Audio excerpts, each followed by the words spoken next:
कांद्याच्या आयात निर्यातीच्या संदर्भामध्ये भारत सरकारनं धरसोडीचं धोरण राबवलं.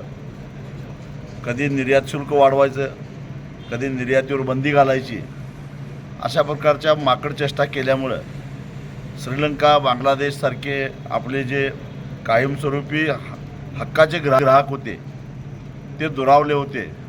विशेषतः बांगलादेशामध्ये मोठ्या प्रमाणामध्ये कांद्याची आवश्यकता असताना बांगलादेशनं इराणमधून, अफगाणिस्तानामधून कांदा आयात करण्याचा निर्णय घेतलेला होता.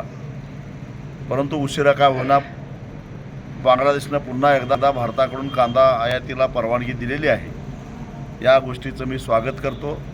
आता पुन्हा एकदा कांद्याच्या किमती वाढायला लागलेत या नावाखाली भारत सरकारनं निर्यात शुल्क वाढवणं, निर्यातीला बंदी घालणं असल्या माकडचेष्टा करू नयेत, एवढीच सरकारला माझी हात जोडून विनंती आहे.